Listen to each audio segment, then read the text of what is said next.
Good afternoon everyone. आवाज आ रही है मेरी? If yes then do the thumbs up.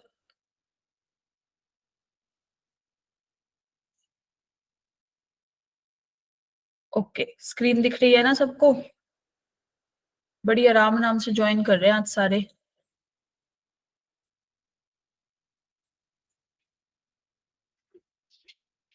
चलो, तो देखो, आज परम्यूटेशन एंड कॉम्बिनेशन का 4th लेक्चर है। ठीक है, 3 लेक्चर हमारे हो चुके हैं। फर्स्ट लेक्चर में हमने किया था काउंटिंग प्रिंसिपल, इसके बाद हमने किया है परम्यूटेशन और अरेंजमेंट्स एंड देन सिलेक्शंस और कॉम्बिनेशंस। यहां तक हमने कवर कर लिया है। ठीक है, आज के लेक्चर में जो हम पढ़ने वाले हैं that will be geometry problems. ठीक है, कि बेस्ड अपॉन ज्योमेट्री हम कैसे फाइंड आउट करेंगे नंबर ऑफ वेज, और सर्कुलर परम्यूटेशन आज पढ़ लेंगे। Clear to everyone? वेटेज मैं ऑलरेडी बता ही चुकी हूँ। तो मैंने ये क्वेश्चन घर से करने को दिया था, आपका प्रीवियस ईयर क्वेश्चन है कि इसको सोल्व करके आना, दिया था ना लास्ट लेक्चर में। तो इसको कैसे सोल्व करेंगे, इधर देखो भाई सारे, सॉल्यूशन स्टार्ट कर रहे हो। क्या लिखा हुआ है यहाँ पे? 6cm plus 2 times of 6cm plus 1 plus 6cm plus 2, ये ग्रेटर किससे है? 8c3 से, राइट? तो यहां से इसको ऐसे लिख सकते हैं 6cm, ये 2 टाइम्स है, इसको ब्रेक कर लो, 2 बार लिख दिया मैंने इसको। ठीक है, और ये किससे बड़ा दे रखा है? 8c3 से। अब इन दोनों को जब हम कंबाइन करेंगे इट विल बिकम कितना? 7cm, right? हमने पढ़ा था ना यहाँ पे कि ये किसके बराबर हो जाता है जब भी अपने को ऐसे दे रखा हो, तो it will be equal to 7cm plus 1, क्योंकि m प्लस 1 हाईएस्ट चल रहा है ना, m और m प्लस 1 में से। यहाँ पे हमारे पास क्या बना? अब इन दोनों को भी कंबाइन कर देते हैं, ये क्या बन गया? 7cm plus 2, it is greater than 8c3। So ultimate हमारे पास अब क्या हो जाएगा? After combining these two further, इन दोनों को कंबाइन कर दो, यहाँ पे क्या आ जाएगा? This. Clear? Now you can see that 8cm plus 2 की वैल्यू स्ट्रिक्टली ग्रेटर देन किससे होनी चाहिए? 8c3 से, राइट? तो मतलब इधर से एक चीज कल हमने पढ़ी थी कि जब भी NCA is equal to NCB होता है, या तो A is equal to B होता है या फिर N is equal to A plus B होता है, राइट? तो अब यहां से हमारे पास क्या आएगा? अब 8cm plus 2 is greater than 8c3, so ultimate what will we get from here? यहां से हमें क्या मिल जाएगा? 8 is greater than m plus 2 A plus B, right? ये वाली इनइक्वालिटी लगा रहे हैं हम, ये वाली एक तो इक्वालिटी यूज कर रहे हैं। 8 n की वैल्यू दे रखी है, अब ये ग्रेटर देन का सिंबल हो जाएगा ना, क्योंकि यहाँ इक्वल है और यहाँ पे ग्रेटर देन है, राइट? तो अब हमारे पास ये किसके बराबर? Just a minute, it will be equal to 8 is greater than, strictly greater than m plus 5। तो m की वैल्यू क्या हो सकती है? यहां से हमारे पास क्या आ जाएगा भाई?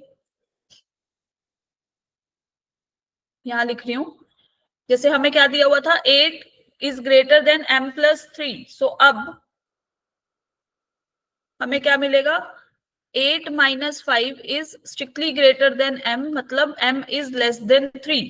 अब m क्या हो सकता है? या तो 0 या फिर 1 या फिर 2, राइट? अगर आप m को 0 पुट करोगे तो यहां से 8c2 की वैल्यू क्या ग्रेटर देन होगी? Strictly not possible, right?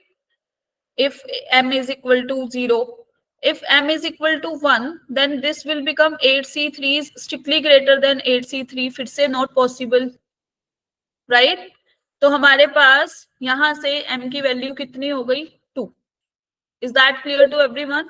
यहां तक क्लियर? इस स्टेप तक क्लियर है सबको? इसके बाद सेकंड कंडीशन क्या चल रही है हमारी? सेकंड कंडीशन हमारे पास चल रही थी,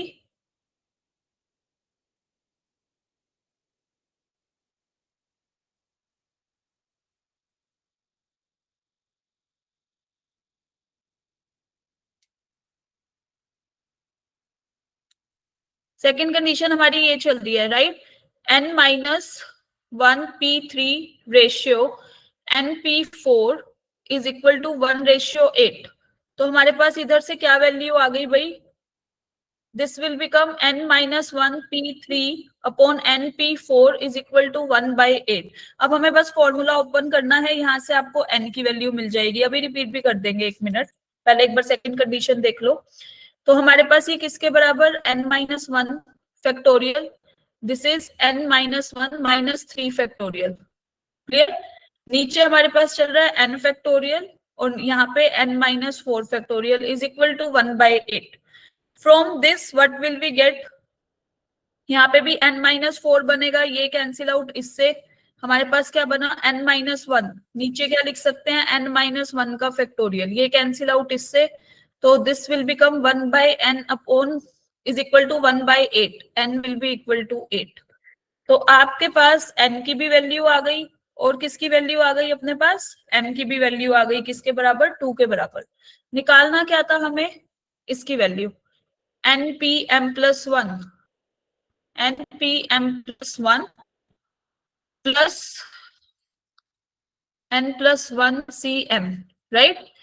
n की वैल्यू 8 है, इसकी वैल्यू 2 है, 2 plus 1 is 3 and from here we get 9c2।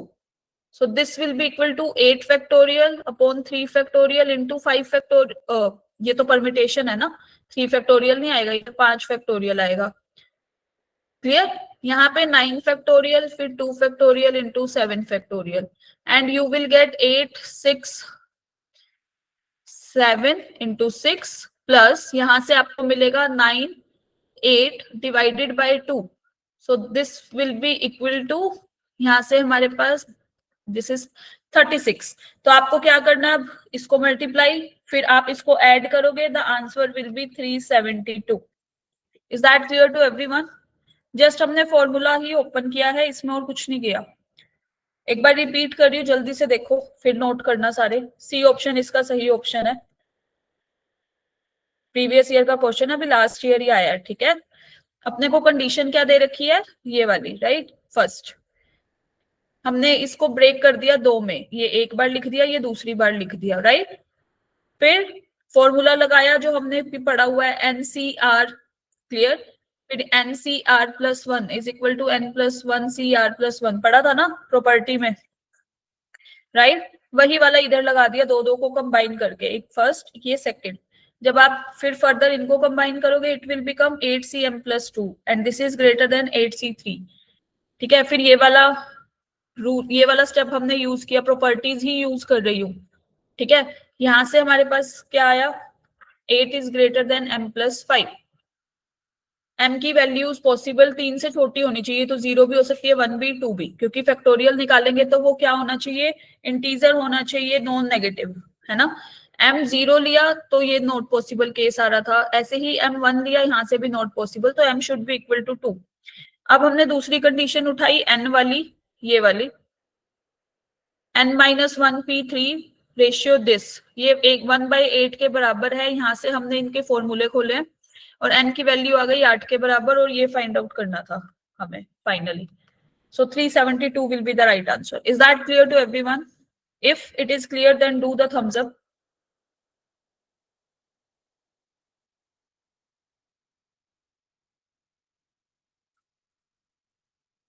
चलो, नोट कर लिया सबने? फर्स्ट स्लाइड नोट कर लिया? Is it noted?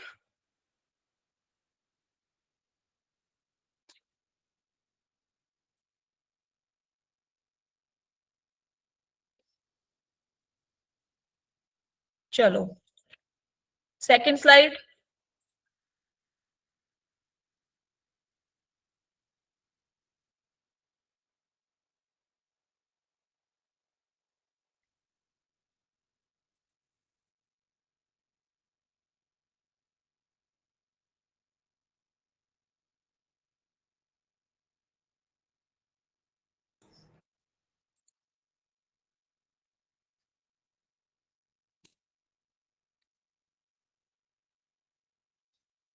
नोटेड?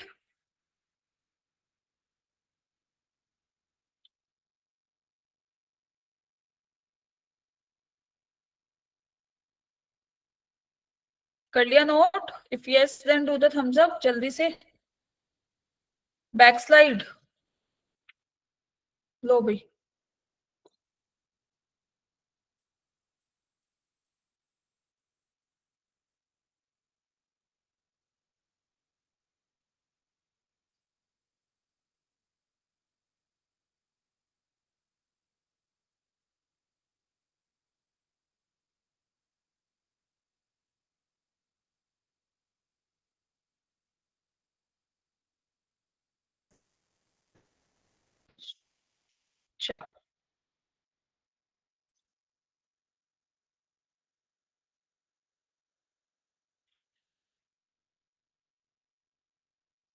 ये डन है।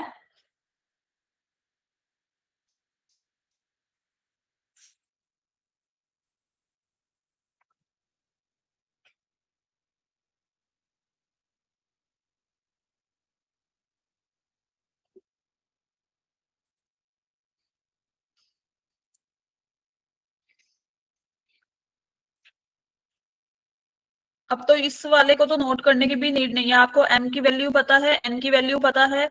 अब आप सीधा इस फॉर्मूला में लगा सकते हो, अब तो सीधा फॉर्मूला ही खुला है। ठीक है, कैलकुलेशन वाला पार्ट ही रह गया। क्लियर? अब ये कैलकुलेशन कर लेना जिसने नोट नहीं करा। डन। अब हम चलते हैं इस क्वेश्चन पे। ये देखो 23 में आया हुआ था ये क्वेश्चन। क्या बोल रहे हैं कि k की वैल्यू 0 से 6 तक की रनिंग चल रही है और आपको इसकी वैल्यू निकालनी है 51 माइनस के C3। ठीक है, यहां लिख देते हैं इसका सॉल्यूशन। देखो 51 माइनस के C3, के कहां से कहां तक चल रहा है? 0 से लेकर 6 तक। तो हम एक एक करके पहले तो सब्सटीट्यूट करते हैं। जब हमने k को 0 सब्सटीट्यूट किया, ये किसके बराबर आया? 51 C3, राइट। फिर 1 सब्सटीट्यूट किया, this will become 50 C3। Likewise फिर हमने 2 सब्सटीट्यूट किया, दिस विल बिकम 49 C3। ऐसे ही जब हम इसमें k इज इक्वल टू 3 डालेंगे तो किसके बराबर? 48 C3। दिस इज 47 और यहां से 46 C3। क्लियर? कहां से कहां तक डालना है? 0 से लेकर 6 तक।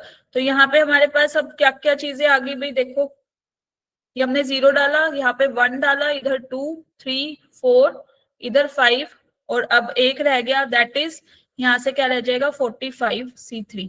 नाउ यू कैन ऐड और सब्ट्रैक्ट। ठीक है, जब आप इसमें वैल्यूज डाल रहे हो 0 से लेकर 6 तक, अब आप ऐड और सब्ट्रैक्ट कर सकते हो। क्या कर सकते हो? सब्ट्रैक्ट। यहाँ पे अगर मैं ये ऐड और सब्ट्रैक्ट कर दूं, 45C4 ऐड किया माइनस 45C4 सब्ट्रैक्ट किया। ऐसा क्यों किया? पहले तो इसको थोड़ी सी शिफ्टिंग करते हैं। ये 45C4 था, इसको ऐसे लिखना शुरू किया, दिस इज 45C3, फिर 46C3। यहां से हमारे पास इधर से क्या आएगा? 47C3, 48C3, like this, and this is 51C3। Now ये वाली term as it is. Clear? अब देखो दो दो को कंबाइन करो। पहले इसको कंबाइन किया, हमारे पास क्या आया? 46C4, 46C3, right. फिर 47C3, 48C3। ये हम वही वाला रूल यूज कर रहे हैं जो अभी अभी हम करके आए थे। ठीक है, यहां से पे अब देखो इधर इन दोनों को कंबाइन करेंगे, ये क्या बनेगा? 47C4। क्लियर? एक चल रहा है अब 47C3, 48C3। जो जो टर्म्स बच गई है ना, उसको ऐसे लिखना है। यहाँ पे कंबाइन किया है सारे। अब इन दोनों को कंबाइन कर दो ऐसे ही। जब आप इन दोनों को कंबाइन करोगे तो क्या बनेगा? सेम स्टेप्स करो, 48 बन जाएगा ना। यहाँ पे देखो अभी अभी अभी ये वाला रिजल्ट लिखा था जो हमने लास्ट वाले क्वेश्चन में भी यूज किया था कि NCR दे रखा है और NCR+1 दिया हुआ है, तो किसके बराबर आएगा? N+1CR+1, right. वही वाला ही रूल हमने इसमें यूज किया है। Is that clear? कल प्रॉपर्टीज जो 6 करी थी उसमें लास्ट में लिखा हुआ था, वो लास्ट था या लास्ट सेकंड प्रॉपर्टी थी कॉम्बिनेशंस की? जस्ट अ मिनट, एक सेकंड भाई।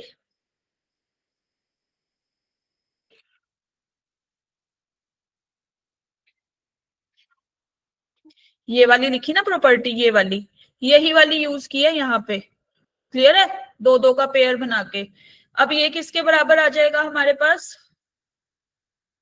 48C4, 49C3, फिर यहां से 50C3 चल रहा है। क्लियर।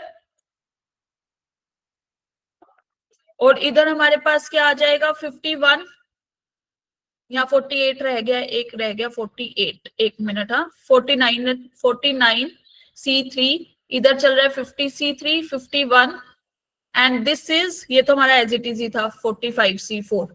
अब इन दोनों को कंबाइन करो, 49C4, फिर 49C3, 50, ऐसे ही 51 माइनस 45C4, इन दोनों को कंबाइन किया तो दिस विल बिकम 50C, यहां से क्या आएगा 4, 50C3, लाइक दिस।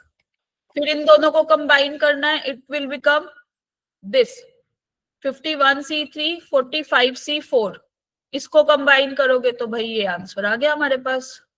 क्लियर, यही लिखना था हमें आंसर में। ठीक है, तो हमारे पास जो अल्टीमेट आंसर आएगा दैट इज ऑप्शन डी। दो दो को कंबाइन किया है बस वैल्यू पुट करके, और यहाँ पे बस ये वाला स्टेप याद रखना है जो ट्विस्ट था, ऐड और एंड सब्ट्रैक्ट, मैं मेंशन भी कर देती हूँ। 45C4 हमने ऐड किया है और सब्ट्रैक्ट किया है, उसके बाद हमने दो दो के पेयर बनाए हैं। क्लियर, एक का बनाया है कि 45C4 से स्टार्ट किया जब 45 के साथ था, एक बार C4 और एक बार C3, देखा है ना फर्स्ट पेयर जो हमने बनाया इधर ऑरेंज वाले, यहां से देखो ये वाला। क्लियर, ये ऐसे दो दो को कंबाइन करते चलोगे, you will get the final answer. Is that clear everyone?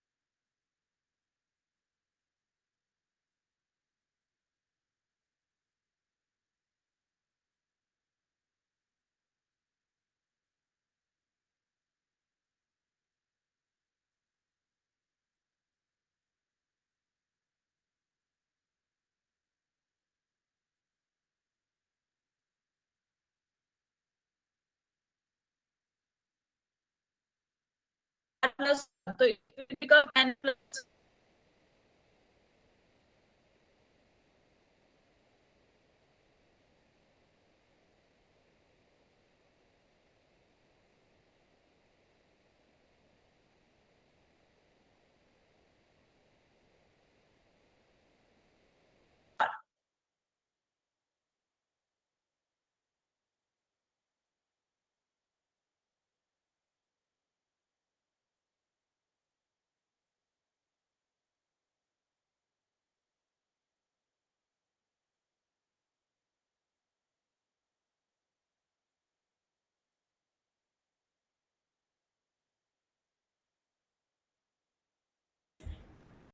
Yes. Screen दिख रही है सबको? थोड़ा सा नेटवर्क इशू हो गया था भाई। Is the screen visible to everyone? Okay,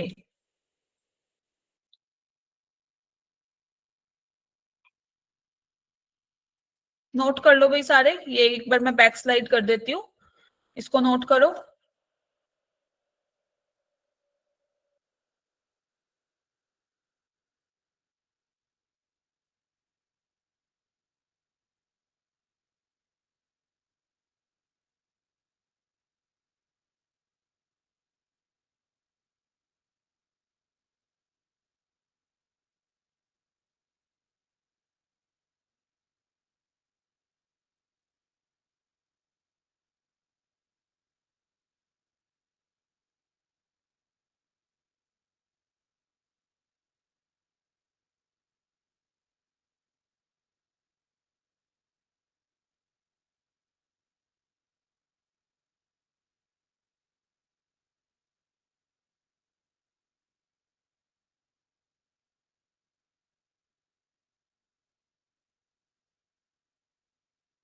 is it noted everyone? ये वाली स्लाइड नोट कर लिया सबने?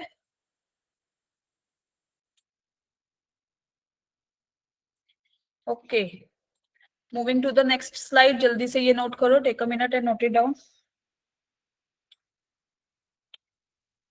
ये जो था हमारा कल तक के कॉन्सेप्ट पे था, ठीक है. अब हम ज्योमेट्री प्रॉब्लम शुरू कर रहे हैं.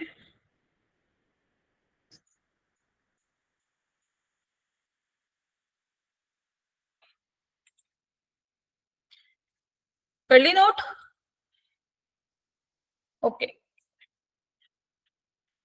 अब बात करते हैं ज्योमेट्रिकल प्रॉब्लम्स की, कि कैसे आएंगे, कैसे आपको निकालने होंगे नंबर ऑफ वेज.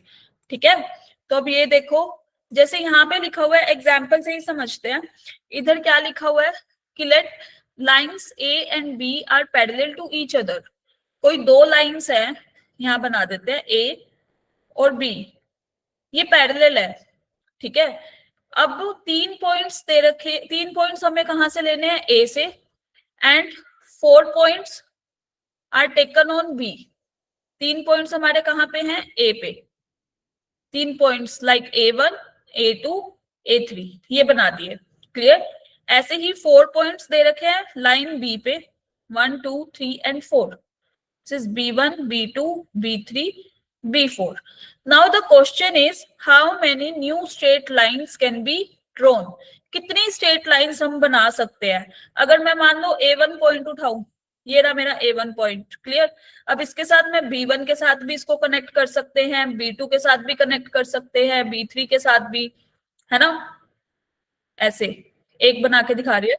जैसे दिस, इसके लिए ये भी हो सकता है स्ट्रेट लाइन, ये वाली भी हो सकती है. क्लियर. ये वाली भी हो सकती है. अभी थोड़ा सा रफ स्केच चाहिए, लिख देते हैं भाई, है ना. तुम स्केल से बना लेना. ठीक है. तो कैसी, कितनी स्ट्रेट लाइंस ऐसी हम ड्रॉ कर सकते हैं? A1 के लिए भी अपने पास कितनी चॉइसेस है? 4 चॉइसेस. B1 के लिए, A2 के लिए भी 4 चॉइसेस, राइट. तो हमारे पास जो नंबर ऑफ वेज बनेंगे, नंबर ऑफ वेज, सबसे पहले तो तीन में से जब हम यहाँ से एक पॉइंट सिलेक्ट करेंगे, क्योंकि कोई भी दो दो पॉइंट्स लेने हैं हमें ए से और बी से, तो हमने एक पॉइंट सिलेक्ट किया फ्रॉम ए, तीन में से. देन चार में से जो ये चार पॉइंट्स थे, इनमें से फिर एक सिलेक्ट किया. सो दिस विल बिकम कितना? 3 into 4, दैट इज 12 वेज में we can select. Is that clear to everyone? ये क्लियर है?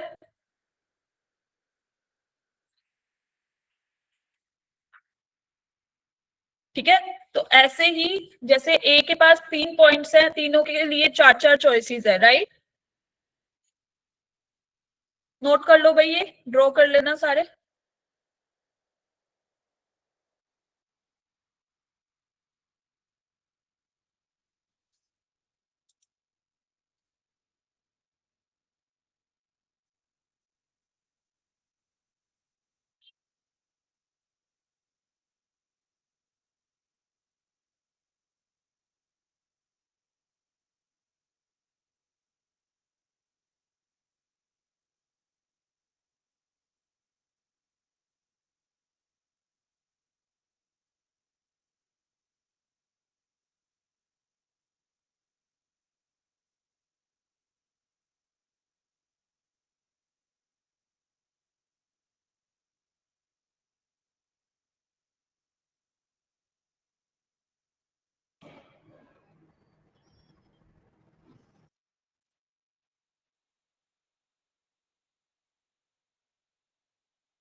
कर लिया note? If yes then do the thumbs up.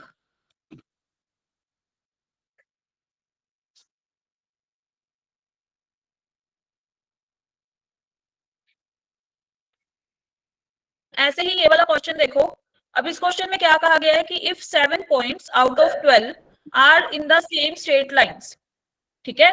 कोई भी 7 पॉइंट्स हैं, एक सेम स्ट्रेट लाइन पे है, मतलब ये एक स्ट्रेट लाइन ले ली हमने, एल से डिनोट कर रहे हैं. इस पे 7 पॉइंट्स है हमारे पास, A1, A2, A3, A4, A5, A6 and A7. Clear. अब टोटल है हमारे पास 12 पॉइंट्स. टोटल पॉइंट्स कितने हैं? 12. अब उसने बोला कि नंबर ऑफ, और बाकी के 5 अब कहीं पे भी हो सकते हैं, कैसे भी, राइट, रैंडम बना दिए मैंने, like B1 B2 B3 B4, हमें नहीं पता, ठीक है। अब हमें नंबर ऑफ ट्राइंगल्स बनाने हैं। सबसे पहले तो ट्राइंगल के लिए हमें करने होते हैं। एक ट्राइंगल बनाना है अगर, तो कितने पॉइंट्स चाहिए हमें? 3 पॉइंट्स चाहिए ना। तो पहले तो टोटल वेज निकालते हैं कि 12 में से अगर हम कोई 3 सेलेक्ट करें तो हमारे पास कितने वेज हो जाएंगे? This will be equal to 12 factorial divided by 3 factorial multiply by 12 में से 3 गए 9 factorial, right. So it will become 12 11 10 divided by 6। So this will be equal to कितना? This is 220, right. ऐसे ही अगर हमारे को अब निकालते हैं कि ऐसे पॉइंट्स बनाओ जो ट्राइंगल बनाए, लेकिन अगर हम इधर से ही ले लेंगे, मान लो मैंने सेलेक्ट कर लिया A1 A2 और A4, ठीक है।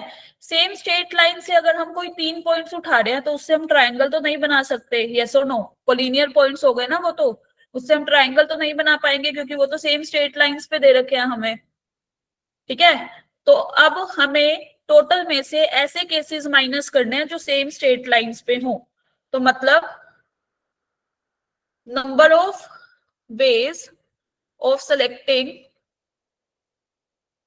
all points on the straight line, अगर हम तीनों ही ऑल द 3 पॉइंट्स लिख लो, ऑल 3 पॉइंट्स, क्योंकि ट्राइंगल के लिए चूज कर रहे हैं ना, तो अगर हम सारे ही इससे चूज कर लेंगे तो 7 में से हम फिर से कितने सिलेक्ट कर पाएंगे? 3, यस और नो? समझ आई ये बात?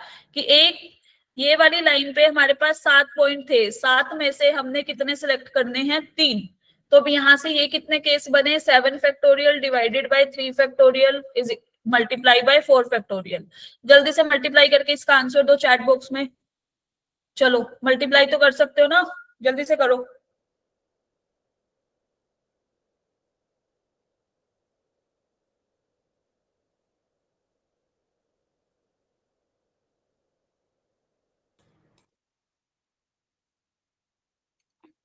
यहाँ पे देखो, this is 7 6 5 divided by 3 factorial, मतलब 3 इंटू 2, तो दिस विल बिकम 35।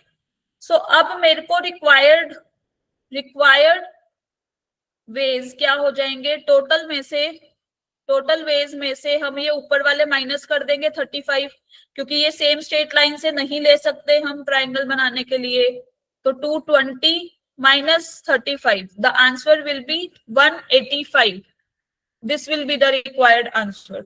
अगर वो मेंशन करता कि दूसरी स्ट्रेट लाइंस पे पॉइंट है जैसे पहले वाले एग्जांपल में थी, तो फिर हम क्या करते?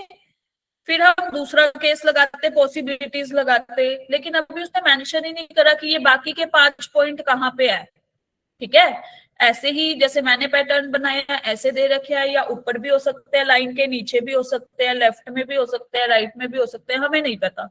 क्लियर?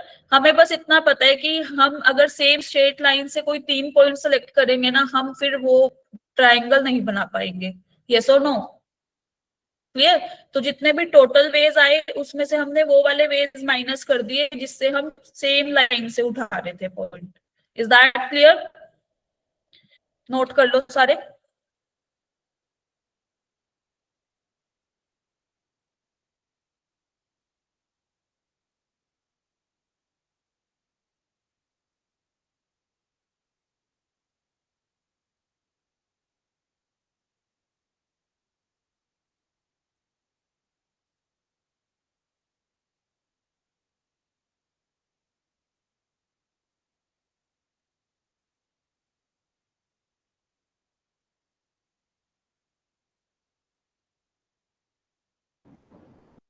मैम 7C3 वाला समझ नहीं आया। 7C3 वाला समझ नहीं आया? देखो, अगर आप ये स्ट्रेट लाइन दे रखी है, ठीक है, और इस पे पॉइंट्स मेंशन है A1 A2 A3 up to A7, ठीक है। अब आपको ट्राइंगल बनाना है। ट्राइंगल के लिए अगर आप सीधी लाइन से 3 पॉइंट उठा रहे हो, ये वाला, तो आप इन तीनों से ट्राइंगल बना सकते हो। कैसे बनाओगे? ये तो स्ट्रेट लाइन पे है, यस और नो? नहीं बना पाओगे ना ट्राइंगल। हमें ट्रायंगल बनाना था, तो हमने टोटल में से ऐसे वेज माइनस करे कि जो, अब ये 7 पॉइंट ही थे स्ट्रेट लाइन पे, 7 में से 3 चाहिए होते हैं ट्रायंगल बनाने के लिए, ठीक है। ये वाला केस ट्रायंगल बना नहीं पाएगा, तो आपको टोटल में से इस केस को माइनस करना पड़ेगा। यस और नो? समझ गए? इसीलिए 7C3 मतलब 7 में से जो वो 3 कोलिनियर पॉइंट सिलेक्ट करे थे जो सेम स्ट्रेट लाइन पे थे जिससे आप ट्रायंगल नहीं बना सकते, वो वाले पॉइंट्स हमने हटा दिए टोटल केस में से। आपके पास दो ही रास्ते होते हैं, या तो जो आप सीधा चलो कि भाई ये वाली भी पॉसिबिलिटी है, ये वाली भी पॉसिबिलिटी है, या फिर आप ये कर सकते हो कि जितनी टोटल पॉसिबिलिटी है उसमें से एक केस जो कि हो ही नहीं सकता वो माइनस कर दो और बाकी का आंसर निकाल लो। Clear? Clear to everyone? If it is clear, then do the thumbs up.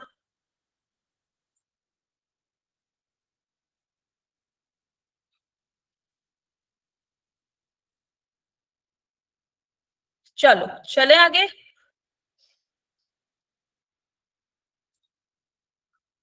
अब जैसे ये वाला क्वेश्चन देखो कि the number of parallelograms that can be formed from set of four parallel lines. अपने को 4 पैरेलल लाइंस दे रखी हैं जो कि इंटरसेक्ट करती हैं another set of 3 parallel lines. आपको 2 पेयर दे रखे हैं, एक तो 4 का सेट दिया हुआ है, एक 3 का सेट दिया हुआ है।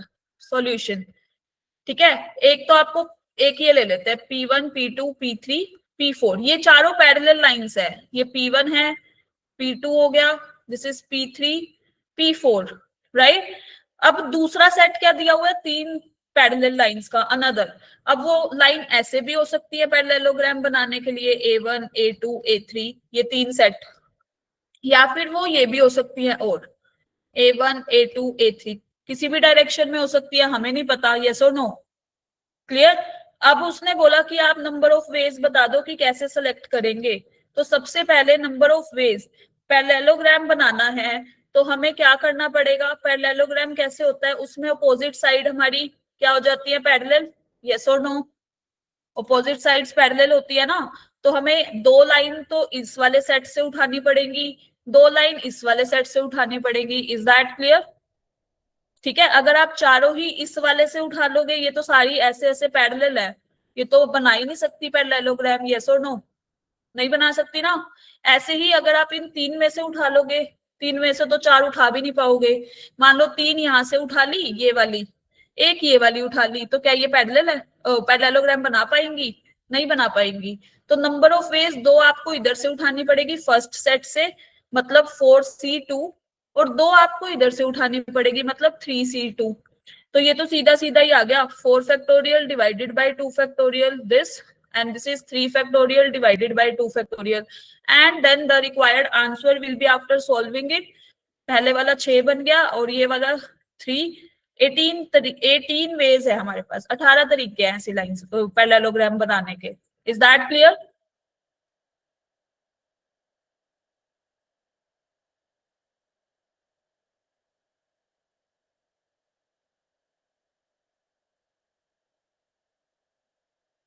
नोट कर लो सारे। हमें 2 सेट ऑफ पैरेलल लाइंस दे रखी है, एक में 4 है पैरेलल लाइंस, एक में 3 है, और हमें पैरेललोग्राम बनाना है।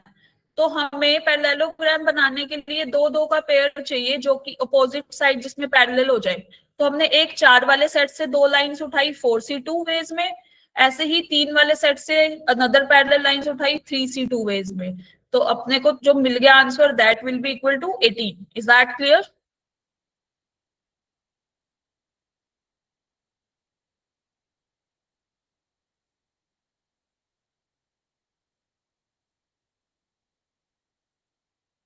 Noted everyone?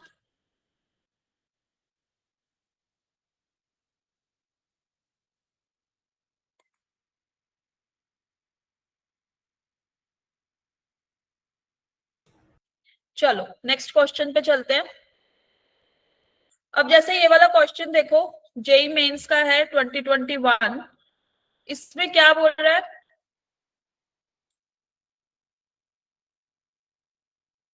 सॉल्यूशन, इसमें क्या बोल रहा है? We have 15 points. Total points कितने हैं सर्कल पे? 15। एक सर्कल है जिसपे पॉइंट्स कितने बने हुए हैं? 15, ठीक है। P1 P2 P3, P4 up to so on, यहाँ पे कहीं पे 15, राइट। अब वो कह रहे हैं कि नंबर ऑफ डिस्टिंक्ट ट्राइंगल्स, मतलब मान लो ये पॉइंट्स है हमारे पास, है ना। तो अब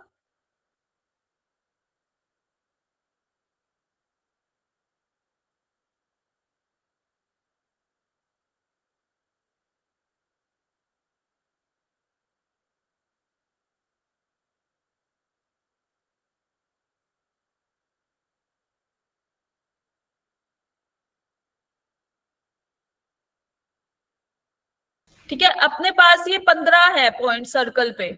ठीक है, थोड़ा सा एक बार अच्छे से ड्रॉ कर देते हैं इसको ताकि आपको थोड़ा सा क्लियर हो। ये एक सर्कल है, आपने इस पे पॉइंट्स ड्रॉ कर दिए, like P1, this is P2, P3, P4, कहीं यहाँ पे जाके 15, राइट। आपको बनाने हैं ट्राइंगल, ट्राइंगल्स बनाने हैं इसमें। तो आप इसके लिए कोई भी 3 पॉइंट या 2 पॉइंट ऐसे सेलेक्ट करोगे, राइट। जैसे मैंने एक ये सेलेक्ट किया, ठीक है। बट कोई बोले कि नहीं मैम हम तो ये वाला सेलेक्ट करेंगे, लाइक दिस। तो कितने वेज में आप ऐसे बना सकते हो कि आप जो ये P I, P J, P के सेलेक्ट कर रहे हो तो आई प्लस जे प्लस के का सम 15 के बराबर ना हो। अब ऐसे तो बहुत से तरीके हो सकते हैं, है ना। तो हम क्या करेंगे, पहले टोटल वेज लेंगे, क्योंकि 3 पॉइंट सेलेक्ट करने हैं हमें 15 में से। तो टोटल वेज कितने हो गए, टोटल वेज हुए 15C3, मतलब 15 factorial divided by 3 factorial into 12 factorial, right. अब हमें ऐसे केस चाहिए कि आई प्लस जे प्लस के का सम 15 ना आए। तो हम क्या करेंगे, ऐसे केस पहले ले लेंगे कि 15 आ रहा है सम। अगर 15 आ रहा है तो वो वाला टोटल में से माइनस कर देंगे, जैसे पहले वाले क्वेश्चन में किया था, हमें रिक्वायर्ड मिल जाएगा, है ना। तो सबसे पहले हम क्या करते हैं, केस बनाते हैं। केस नंबर 1, मैं टेबल बना रही हूँ, ठीक है। आई जे के, अगर आई 1 के बराबर है, if I is 1, then J can be 2 भी हो सकता है, 3 भी हो सकता है, 4 भी हो सकता है, 5 भी हो सकता है, 6 भी हो सकता है। सम अपने को 15 मिले, आई प्लस जे प्लस के शुड बी इक्वल टू 15। तो ये किसके बराबर, यहां से दिस इज 12, ये 11, क्योंकि सम हमें 15 चाहिए। ऐसे ही ये किसके बराबर, 10 के बराबर, ये किसके बराबर, 9 के, और ये 8 के। क्लियर। केस नंबर 2, यहाँ पे कितने आ गए अपने पास वेज, 5 वेज। केस नंबर 2 कि आई प्लस जे प्लस के का सम 15 आए, तो आई जे के फिर से सेलेक्ट करते हैं, आई को 2 सेलेक्ट कर लिया, क्लियर। 2 सेलेक्ट किया तो जे 3 भी हो सकता है, और के किसके बराबर हो जाएगा फिर, 10 के बराबर। ऐसे ही अगर आई 2 ही चल रहा है अभी, तो यहां से हमारे पास जे क्या हो सकता है, 3, फिर 4, 5, 6, के की वैल्यू 15 आने के लिए टोटल सम अब कितना रह जाएगा हमारे पास, 9, दिस इज 8, दिस इज 7। तो अपने पास यहां से कितने वेज आए, 4 वेज। ऐसे ही केस नंबर 3, अगर आप आई को जे को फिर से सेलेक्ट करना है सो दैट सम हमें क्या मिल जाए, 15।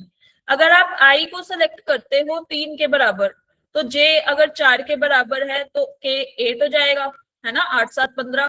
ऐसे ही अगर आई 3 के बराबर है और आप जे को 5 सेलेक्ट कर रहे हो तो ये 7 के बराबर हो जाएगा, है ना। ये पॉसिबिलिटी बन सकती है हमारी 3 के साथ। क्लियर। मतलब हमने कोई भी 2 पॉइंट सिलेक्ट करे और तीसरा हम निकाले जा रहे हैं ऐसे ही वैल्यूज। यहां से अपने पास कितने वेज आ गए, 2 वेज। क्लियर। अब केस नंबर 4, अगर आप आई प्लस जे प्लस के का सम 15 दिखा रहे हो, तो आई की वैल्यू अगर आप 4 सेलेक्ट कर रहे हो तो जे can B 5 and 6, K will be equal to 6। There is only 1 case. Clear. अब इसके बाद जो भी केस बनाओगे ना, वो आपके रिपीट करते जाएंगे, ठीक है। तो मान लो आपने आई को डाल लिया 5, ठीक है। यहाँ पे अगर मैं यहाँ पे आई को डाल दूं 5, तो अपने पास इसमें से किसी ना किसी एक की वैल्यू 5 चल रही है, फिर वही 5, फिर 3, फिर 7, फिर 8, ये वाला केस फिर से बन गया। तो ऐसे ऐसे अब ये रिपीट करेंगे, ये हमारे यूनिक केसेस बन गए। तो अपने पास टोटल तरीके कितने आगे कि आई प्लस जे प्लस के का सम 15 हो जाए। यहाँ पे कितने आ गए, number of veg such that I plus j plus k is equal to 15. हमें कितना मिल गया 5 4 this is 9 plus 2 11 11 plus 1 12 ways आ गए. तो हमें रिक्वायर्ड क्या चाहिए था कि I plus j का सम required ways that is I plus j plus k should not be equal to 15. तो टोटल वेज में से you have to subtract 12 जो ये वाले आए जहां पे 15 सब मारा था. तो this will be equal to 15 factorial divided by 3 factorial multiply by 12 factorial minus 12. So यहाँ से हमारे पास जो आंसर आएगा that will be 15 into 14 into 13. This is like this and you will get from here. यहाँ से अपने पास क्या बनेगा? This is 5 7 35 into 13 minus 12. This will be equal to 443. Clear? तो हमारे पास जो आंसर आएगा सी ऑप्शन आएगा भाई. Is it clear to everyone? एक बार नोट कर लो सब लोग. और यहाँ पे थोड़ा सा नेटवर्क इशू है इसलिए मैंने ये कैमरा थोड़ा बंद किया हुआ है क्योंकि फिर वो ऑडियो रुक जाती है और स्क्रीन भी रुक जाती है इसीलिए. ठीक है.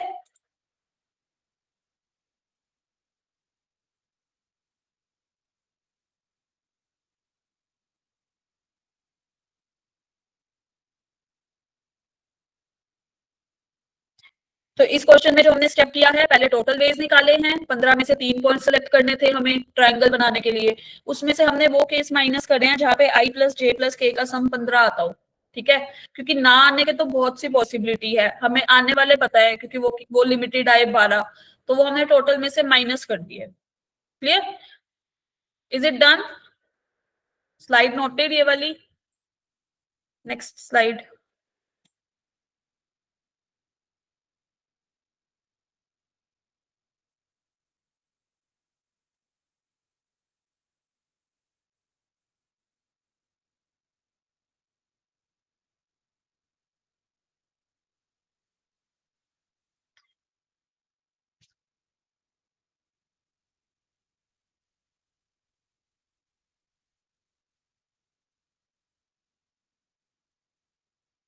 नोट कर लिया सबने?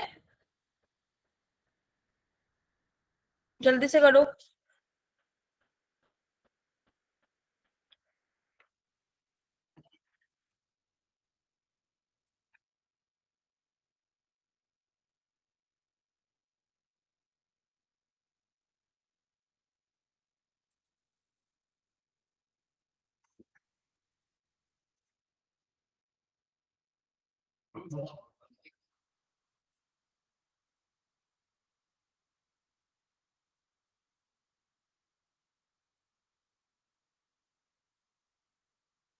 Is it noted everyone?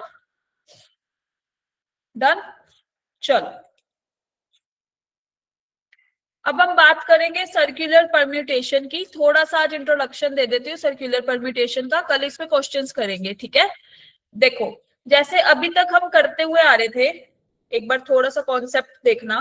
पहले एग्जाम्पल देखो. हमने कोई भी 3 पर्सन्स हैं. ठीक है. और हमने ना उनको अरेंज करना है एक रो में.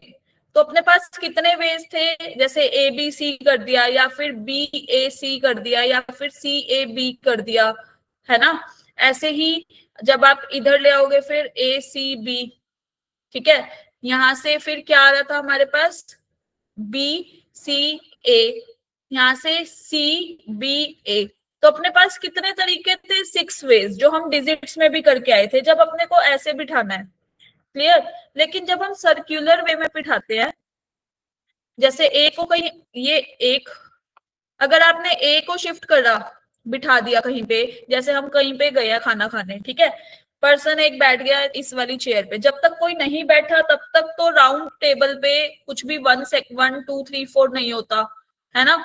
अब ए को बिठा दिया इधर तो मान लो बी बैठा यहाँ पे एंड सी पर्सन यहाँ पे. क्लियर? अब कोई बोले कि नहीं मुझे तो अरेंजमेंट चेंज करनी है. ए के रिस्पेक्ट में बी बोल रहा है मेरे को इधर सही लग रहा है सी को इधर सही लग रहा है. तो अपने पास कितने वेज है? बस ये दो ही तो तरीके हैं। अब बोले कि नहीं मैम आप बी को यहाँ बिठा दो, ये एक और तरीका आ गया, ये ए, ये दिस। अब यहाँ पे देखो ए के जब आप एंटी क्लॉकवाइज इधर मूव कर रहे हो, यहाँ पे बी बैठा है, ऐसे ही आप इधर से यहाँ चले हो, यहाँ सी है, ये वाली अरेंजमेंट देखना, फिर से एंटी क्लॉकवाइज, बात तो सेम ही है। क्लियर? ऐसे ही इसमें हमारे पास अब इधर ये क्लॉकवाइज हो गया कि बी यहाँ पे बैठा हुआ है क्लॉकवाइज। तो यहाँ पे जो अरेंजमेंट के तरीके होते हैं सर्कुलर परम्यूटेशन में वो अलग होते हैं। ठीक है, यहाँ पे अपने पास कितने ही तरीके हैं, ये सिर्फ 2 वेज है इन 3 पर्सन को बिठाने का, मतलब 3 - 1 फैक्टोरियल 3 वेज। यहाँ पे अपने पास कितने थे? 3 factorial that is 6 ways. Clear? यहाँ पे अपने पास 3 - 1 मतलब 2 वेज, राइट? तो अपने पास 2 ही तरीके हैं। तो अब ये वाला डिस्कशन हम करेंगे, जैसे मान लो ये ए पर्सन, ये बी पर्सन, ये सी पर्सन। क्लियर? अब इसके ये बोल रहे कि एंटी क्लॉकवाइज, ठीक है। मान लो नहीं ये वाला बी पर्सन, ये सी, फिर क्लॉकवाइज रोटेशन हो जाएगी। तो ऐसे हमारे पास जब सर्कुलर परम्यूटेशन की बात होती है तो हमें क्लॉकवाइज और एंटी क्लॉकवाइज देखना पड़ता है, और दोनों ही अरेंजमेंट हमें सेम आंसर नहीं देती। क्लियर? तो नंबर ऑफ वेज जो होते हैं इसमें in circular permute that is n-1 factorial. Clear? मान लो 3 पर्सन हैं, एग्जाम्पल के लिए 4 है, अब ठीक है 5 पर्सन ले लेते, चलो 5 person, number of veg that 5 persons to be seated on a round table। Round table पे बिठाना है आपको, तो इसके कितने वेज हो जाएंगे हमारे पास? This will be 5 - 1 factorial that is 4 factorial will be the answer. Is that clear? लेकिन अगर आपकी राउंड टेबल वाली अरेंजमेंट नहीं है तो फिर ये किसके बराबर हो जाएगी? 5 factorial. Is it clear to everyone? तो आज के लिए इतना रखते हैं, कल यहीं से ही डिस्कशन स्टार्ट करेंगे। ठीक है, ये नोट कर लिया सबने? ओके, चलो bye everyone, have a nice day.